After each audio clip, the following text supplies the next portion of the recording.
नमस्कार दर्शकों, मैं हूं आपके साथ जिज्ञासा शर्मा और आप सभी को नवरात्रि की बहुत बहुत शुभकामनाएं।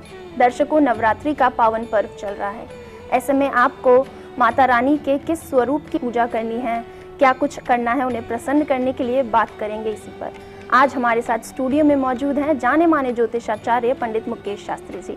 पंडित जी, बहुत बहुत स्वागत है आपका। जयकारा शेरावाली का, बोल साचे दरबार की जय। अष्टमी के दिन आपको किस स्वरूप की पूजा करनी है, माता रानी को कैसे प्रसन्न करना है और साथ ही कन्याओं का कैसे पूजन करना है, उन्हें क्या कुछ भेंट में देना है, सभी महत्वपूर्ण जानकारी आपको आज बताएंगे पंडित जी। तो चलिए शो की शुरुआत करते हैं। फर्स्ट इंडिया न्यूज के सभी दर्शकों को महाअष्टमी की हार्दिक शुभकामनाएं। माता रानी का आशीर्वाद और कृपा दृष्टि आप सभी दर्शकों के ऊपर बनी रहे, आप सभी का कल्याण हो। बुधवार दिनांक 29 मार्च 2023 बसंत नवरात्रा की अष्टमी तिथि रहेगी। नवरात्रा का अष्टम दिवस, 8वां दिवस माँ गौरी रूप को समर्पित माना जाता है। देवी के महागौरी रूप की आराधना करने वाला व्यक्ति जीवन में हर प्रकार की सफलता को प्राप्त करता है, सुंदरता को प्राप्त करता है। माता महागौरी की कृपा हो गई हो तो जीवन में धन, धान्य, वैभव, ऐश्वर्य, पद, पावर, प्रतिष्ठा की कमी नहीं रहती है।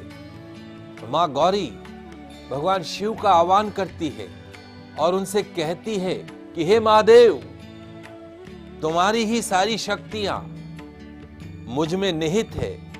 हे देवों के देव, आप ऐसी शक्तियां प्रदान कीजिए जिससे शुंभ निशुंभ नाम के 2 राक्षस भाइयों का संहार हो सके, जिन्होंने इस संसार में हाहाकार मचा रखा है।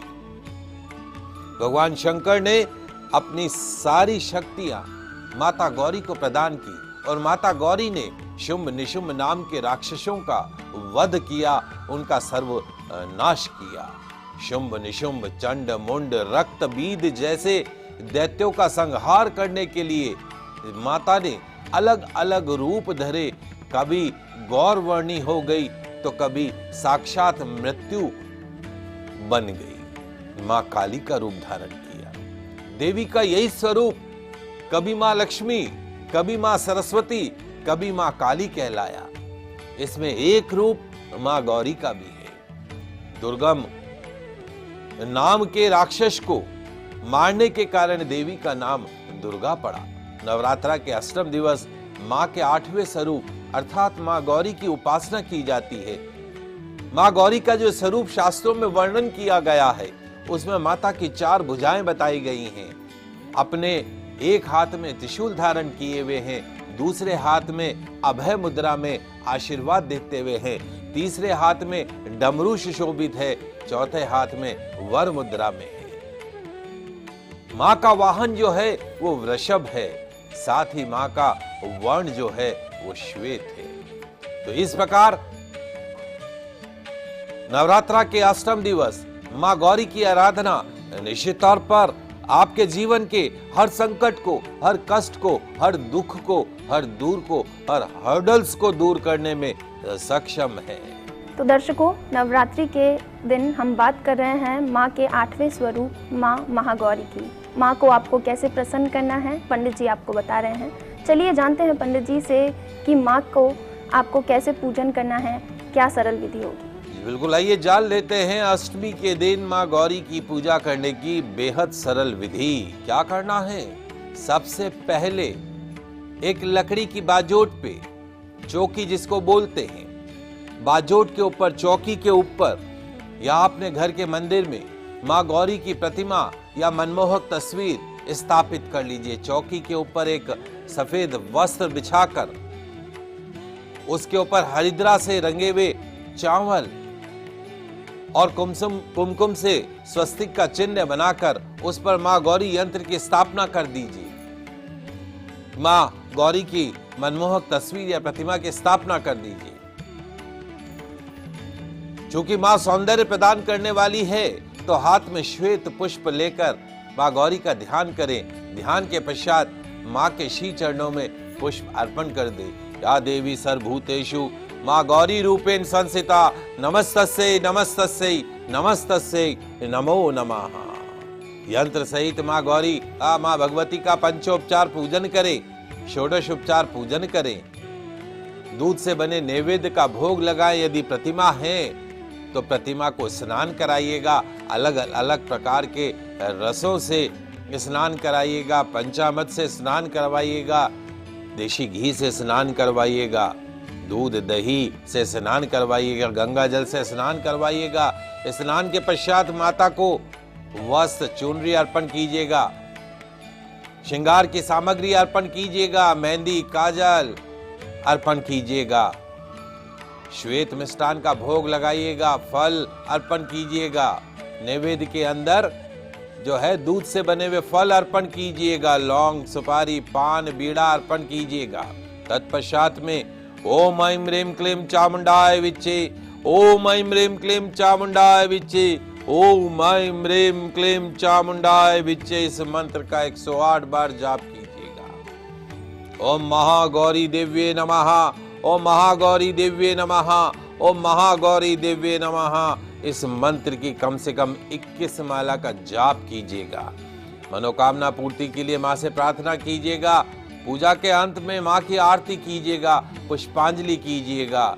और जो मंत्र दिन भर आपके मन में मनन करने स्मरण करने योग्य रहेगा, या देवी सर्वभूतेषु माँ गौरी रूपेण संस्थिता नमस्तस्यै नमस्तस्यै नमस्तस्यै नमो नमः।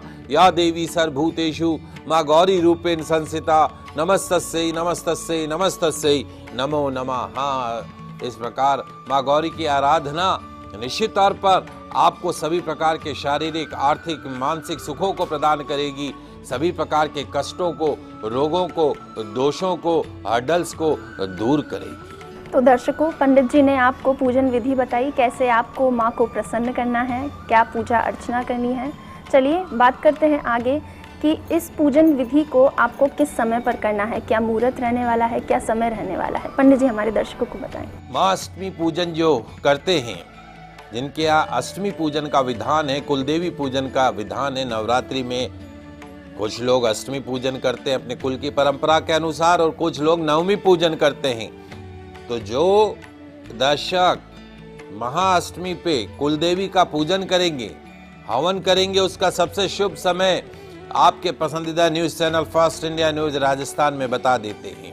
तो अष्टमी के दिन अष्टमी पूजन, कन्या पूजन, हवन का, कुलदेवी पूजन का सबसे शुभ समय रहेगा सूर्योदय से प्रातः 9:27 तक, सूर्योदय से प्रातः 9:27 तक। तत्पश्चात में पूर्वाह्न 11 बजे से दोपहर 12:30 तक, यानी 12:30 तक। पूर्वाह्न 11 बजे से दोपहर 12:30 के मध्य कुलदेवी पूजन किया जा सकता है, कन्या पूजन किया जा सकता है, अष्टमी पूजन किया जा सकता है, हवन कर्म किया जा सकता है। आप सभी दर्शक इस शुभ समय का लाभ उठाइएगा, ध्यान रखिएगा। तो दर्शकों, पंडित जी ने आपको पूजन का मुहूर्त बताया, समय बताया, इसे आप नोट कर लीजिए। और पंडित जी से अब चलिए जानते हैं, अष्टमी के दिन आपको कन्याओं को पूजन करना होता है, उन्हें भोजन कराते हैं सभी भक्त घर पे बुला के। तो पंडित जी आपसे जानना चाहेंगे कि इस कन्या पूजन के बारे में हमारे दर्शकों को बताइए, इसका क्या महत्व होता है, और हमारे जो भक्त हैं जो घर पे कन्याओं को बुलाते हैं, उन्हें कितनी कन्याओं को भोजन कराना चाहिए, उससे उन्हें क्या फल प्राप्त होता है। बहुत ही महत्वपूर्ण प्रश्न है आपका और सभी दर्शकों के जानने योग्य भी है। अष्टमी पर किए जाने वाले कन्या पूजन के बारे में कुछ विशेष जानकारी। हिंदू धर्म ग्रंथों के अनुसार चाहे चैत्र वासंतिक नवरात्रा हो या शारदीय नवरात्रा हो, नवरात्रा में कन्या पूजन का विशेष महत्व बताया गया है। अष्टमी व नवमी तिथि के दिन 3 वर्ष से 9 वर्ष की कन्याओं का पूजन किए जाने की परंपरा है। 3 वर्ष से 9 वर्ष तक की कन्याओं का पूजन किए जाने की परंपरा है। धर्मशास्त्र कहते हैं कि 3 वर्ष से लेकर 9 वर्ष तक की जो कन्याएं हैं वो साक्षात माता का स्वरूप मानी जाती है। 3 वर्ष से 9 वर्ष तक की कन्या साक्षात माता का स्वरूप है। धर्मशास्त्रों के अनुसार नवरात्रा के दिनों में चाहे अष्टमी हो चाहे नवमी हो, कन्या पूजन अवश्य करना चाहिए। एक कन्या की पूजन से ऐश्वर्य की प्राप्ति होती है, 2 कन्या की पूजा से जीवन में भोग की और मोक्ष की प्राप्ति होती है, 3 कन्याओं के पूजन से धर्म अर्थ काम की प्राप्ति होती है, 4 कन्याओं के पूजन से सरकारी नौकरी की प्राप्ति होती है, राज्य पद की प्राप्ति होती है, 5 कन्याओं के पूजन से विद्या की प्राप्ति होती है, एजुकेशन की प्राप्ति होती है, 6 कन्याओं के पूजन से 6 प्रकार की सिद्धि प्राप्त होती है, 7 कन्याओं के पूजन से राज्य की प्राप्ति होती है, मंत्री पद की प्राप्ति होती है, 8 कन्याओं के पूजन से सुख शांति संपदा प्राप्त होती है और 9 कन्याओं के पूजन से इस पृथ्वी के प्रभुत्व की प्राप्ति हो जाती है। तो 3 वर्ष से 9 वर्ष की कन्याओं का 9 कन्याओं का पूजन करना चाहिए, लेकिन साथ में एक बटुक अर्थात भैरव अर्थात एक बालक का पूजन का भी विधान है। तो कन्याओं के साथ एक बटुक का पूजन करें, तभी जाके वो पूजा संपूर्ण होती है। तो दर्शकों, पंडित जी ने आपको कन्या पूजन का महत्व बताया। पंडित जी से और भी बातें जानेंगे नवरात्रि से जुड़ी, लेकिन इस छोटे से ब्रेक के बाद।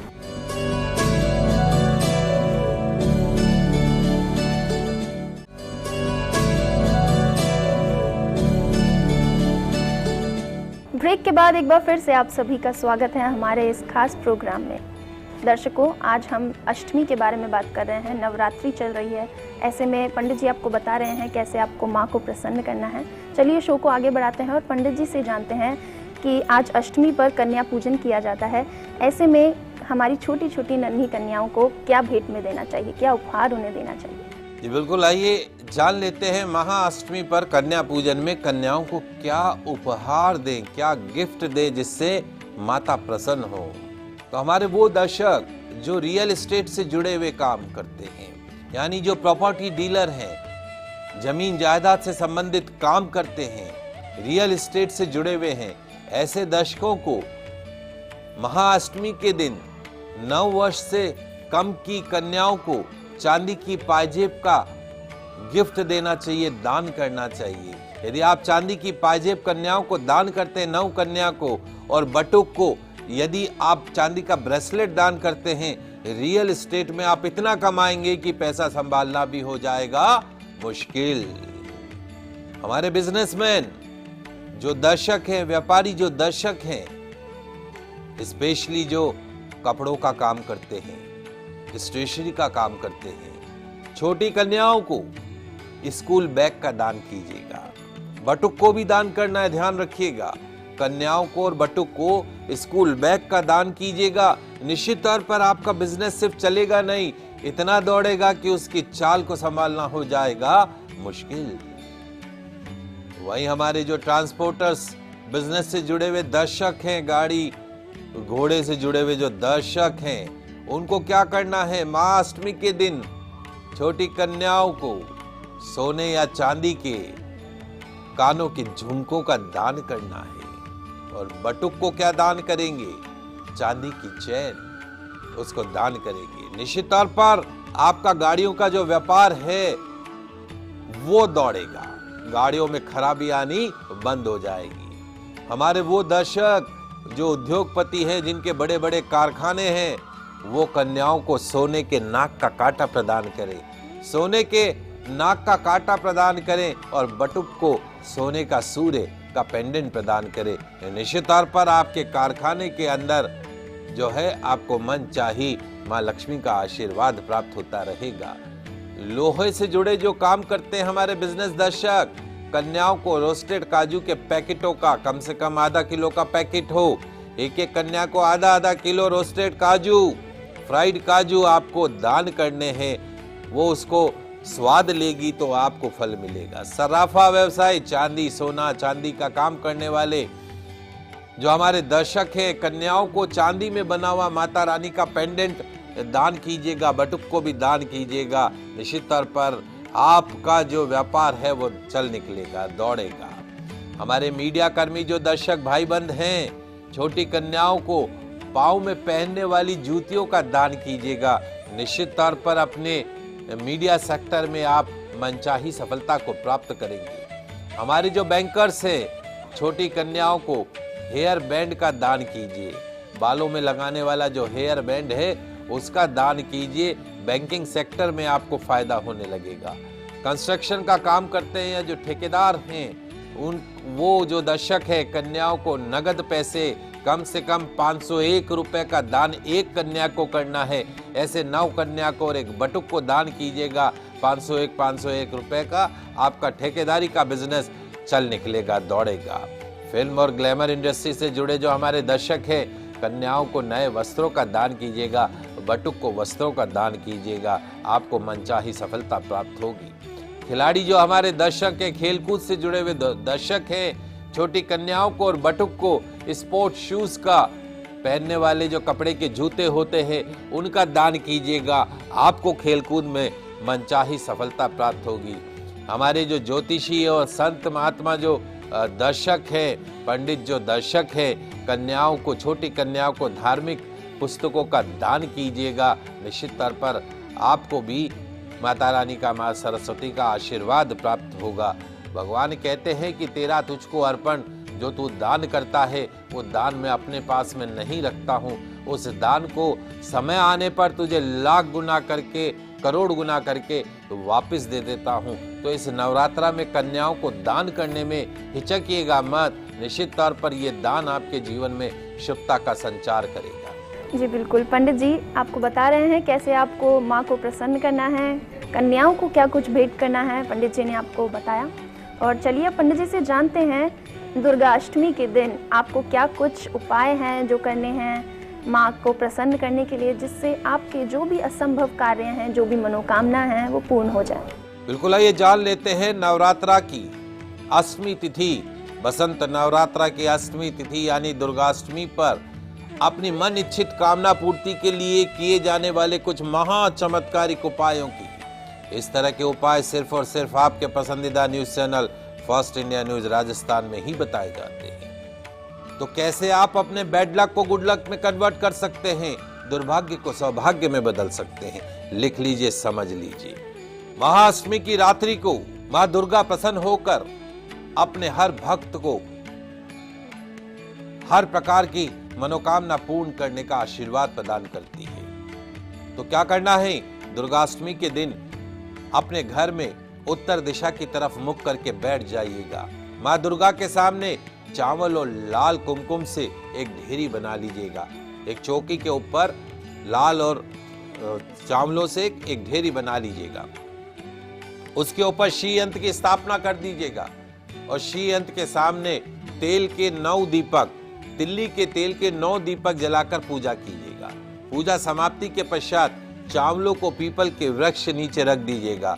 उसके पश्चात श्री यंत्र को अपनी तिजोरी में, अलमारी में, गले में रख दीजिएगा जहां धन रखते हो।